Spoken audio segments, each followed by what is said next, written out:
Welcome back to UMG DC, the Scuff 50K. Speaking of Scuffs, the first time I ever used them was at regionals like months ago. I wasn't a fan at all. I was having problems with the controllers. I didn't like the paddles at all. But after like 3 or 4 events, like now that I've been using more, I struggle to play without them. Me. In fairness, I struggle to play with them, but that's just because I'm awful. But yeah, for me, it's essential now. I really struggle without them.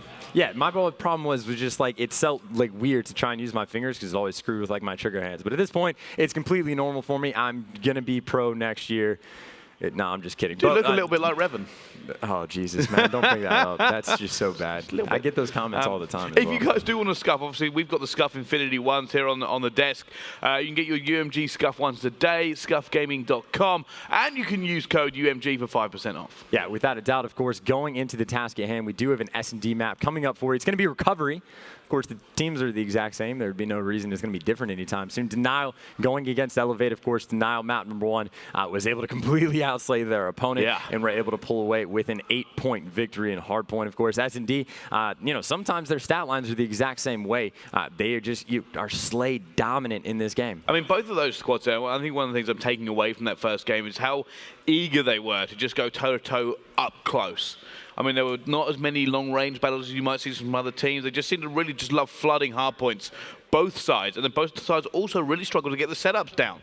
And that was more just because of the fast way that both squads wanted to play it. Yeah, without a doubt, and we're going to see if they're going to try and carry that aggression over into Search, of course. On board, we're going to kick it off with Denial, of course. Denial might have that hot hand coming over from the hard point. Also, going to be something scary that happens a lot of times. We do see occasionally snipers get brought out on this map, and that can definitely be a factor. But, of course, Denial, right off the break, you see it's going to be replays with the bomb, of course, that objective guy. It looks like they're going straight mid-map and cutting over to B. This is exactly what I meant about playing aggressive. Who picks up that first kill here for First Blood? And now they're making a massive push here. This may actually cause eLevate to be slightly put out of joint as they wouldn't have expected this trade off the bat. And look at that as they go down. Saints now left in a 1 versus 4, makes the first, knows where bomb is going to get picked off.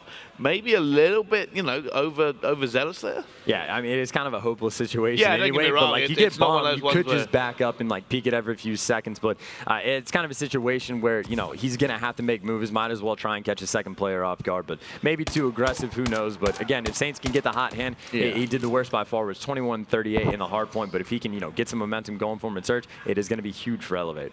Well, let's see. I mean, that was a very interesting start actually from the guys from Denial. Just a completely non-standard play to kind of just throw it in. And it did work. It has bought them the first round, but on board with TJ Halley now. Can we see this? And you know what? It's actually another unorthodox play coming in from Denial as they're going for a huge flank and just being super aggressive. And already you can see eLevate doesn't necessarily know what to do with it. They've completely stopped moving on the map. They're just waiting to see what's going on with the Denial players. Of course, Saints is peeking over. He's going to be able to spot Temp, and you see he's making sure to check that with a stun grenade. But Hugh already run all the way across the map again, and now Denial has the players completely pinched in from eLevate. They're going to be actually taken down there as a call out to his squad. TJ Halley going to try and even this up just a little bit. This will be a 1v3 clutch if he can pull it off. But he has Temp and replays to try and take down to have any chance here. And you can see Temp and replays again with the aggression already just sprinting through the whole map. But the timing is real. TJ going to be able to get this bomb down. But Temp and replays again, you're going to see both of them moving together. They are going to be on the absolute hunt. Well, now he has done. Now this is obviously an interesting thing, going this far away from the bomb site, and he is going to get caught out there. I mean, talk about of all the ways that could actually happen. That player kind of knew exactly what he wanted to do. And certainly it is one of those risky things you do. I mean, it's a common tactic, running away from the bomb site and hooking back round, hoping to catch the back of the players, obviously going towards the bomb site you just planted at. Unfortunately, they kind of read him there, and they knew exactly what he was going to do. Yeah, without a doubt. You can see Temp had that top side covered. Nothing was coming there, so Replay said, all right, I'm just going to post up and see what happens. And the player walked directly in front of him. So that is going to put Denial up 2 rounds to none. Again, they won map number 1, and they are looking pretty good to carry that momentum, as I said before, into this next round. So we've seen nothing but aggression coming out of them, and it looks like they're going to go with the strat last time. If it worked once, it can work again. Slasher able to get that first blood. Hugh, though, going to lose that gunfight to Saints. Going to make it a 3v3, but Saints is some risky territory. He's going to get taken down, but not before Slack gets a nade kill, making it a 2v2. 2v2, but replays might be in a fantastic position here. And you know what might be even better? If Temp does put this bomb down, he should be able to catch somebody on the hook, or at least crossing over. Yeah, without a doubt, Replay is going to spot TJ in a second as well, and that might be an easy gunfight, of course. TJ going to boost just in time, but Replay is now going to hate the fact he missed that. He's made him so vulnerable. Still going to pick up one. Looking for the trade, not able to get that second kill as Slack will take him down. Now, 1 versus 1. Temp, who has not died yet this game, versus Slacked. Yeah, and of course, Temp has the time on his side. Slacked is going to be the one that has to make moves quickly. It looks like he might just get on his mom. Temp's going to have to check that. Temp's making his move halfway through. Temp's going to jump up. He's going to peek that. He's not going to let that happen to him. He knew exactly how far away that player was. I mean, let's put it this way, right? He knew his teammate died. He knew roughly how long it was. He just wanted to go for a very quick peek to just see whether it was there. He didn't fully commit, so he had no idea. So it was one of those ones where if he's not here at this point, he'll then check behind him at that juncture. He would then quickly flick round, make sure no one came behind him, and then go back to kind of waiting it out for as long as possible. Yeah, without a doubt, Temp having the perfect timing, of course, against Slack, trying to play the mental games against his squad. But Denial again, going to be down 3 rounds to none. Now the aggression again. Huke going to be the first one in the gunfight. TJ gets a pick, but not before Huke is able to take 2 people with him. Saints, of course, getting that trade, but you can see already eLevate's entire push is going to be stopped. Now Replays on the flank. Again, the aggression from Denial. Now Saints is going to have too much to deal with, and that's just going to allow Slasher to come up in support of Replays, and of course Replays not going to win that gunfight, but the trade comes in instantaneously after Denial is massive. Refusing to play this standard. No. They're absolutely refusing, and it's got to be throwing off eLevate. eLevate have got to be sitting there going, they've rushed B twice, they've been super aggressive on the defense. There's no picks, there's no spreading across the map, there's no standard rushes. Right now, the issue that eLevate are going to have is they have no idea what's coming next. So they're going to try and guess and go, well, they're not going to play standard now. Or do they go, well, if they do go standard and we double stack to try and counter them, we could be thrown off just because of the unorthodox play style. Yeah, and eLevate is struggling to even play at the same speed, of course. Now eLevate is coming with the strategy. They're actually going to be double flanking each other more or less, but it's about who's going to play this quicker or who's going to recognize the flank first. So entire 4-man flanks, the spawns have now completely flipped, but still Denial has, this is like, this is their home. This is what they're used to, so Replays gets that first blood. Again, advantage Denial. I mean, this is like I said, they stacked B, predicting maybe another B push. They put so many bodies there, they flanked around. They could be going, where have they gone? Who picks up 2 though? TJ Halley is now left alive. Down he goes as well.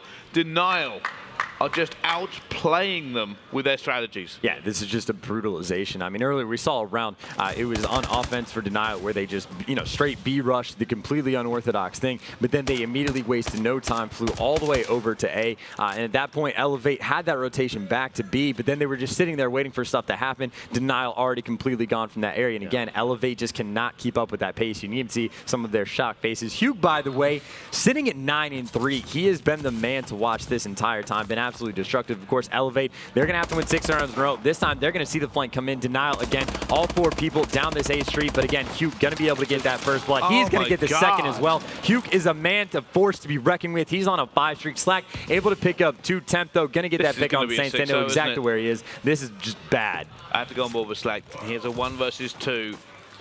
No bomb. Against players that are just super on fire and combined for 16 and 4. I saw earlier there was a situation where I think Huke went like 0-8 or something like that. And you can see that they have just completely changed their S&D strats, or at least for this map specifically. They haven't played a single round standard. Just not a single round so far in this entire... The only one that came close was their last attack where they pushed A street.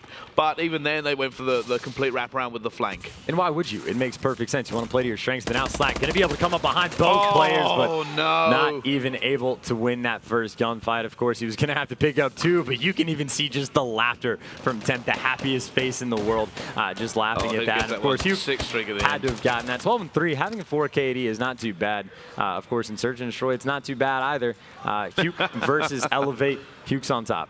Yeah, they're super happy there, and obviously the guys from eLevate are wondering what on earth just happened. Huke outslayed the entire team of eLevate. They only had 11 kills total. Huke had 12. To be perfectly honest with you, that's kind of a masterclass in playing super standard. I mean, it's risky, some of the strategies they took out, they could get caught. But, I mean, eLevate are just, I've got to be sitting there going, we can't predict. There's no way for us to counter a strategy when their strategy is just so unorthodox, so random. And, they worked. The B rushes went in and they changed it. They went for an A rush for one of the rounds. I think it was their 3rd attack. just unreal. You know what? I actually really enjoyed watching that simply because there was no way for eLevate to predict what they were going to do. Yeah, it was completely not stop. It was just relentless what they were doing. It was also very to aggressive, super aggressive from there from Denial. It'd be cool if we could get like a stopwatch on how long that entire game took, because S&D sometimes takes 10 to 15 minutes, especially if you go to a round 11. That was 6 rounds straight, and that was 6 really quick rounds. So honestly, I kind of want to see a game number 5. I want to watch them play Surge again, because that was ridiculous. So we're going to see if the series gets more entertaining or if it's just going to be more of a brutal beatdown from Denial. But either way, map number 3 coming up after this commercial break.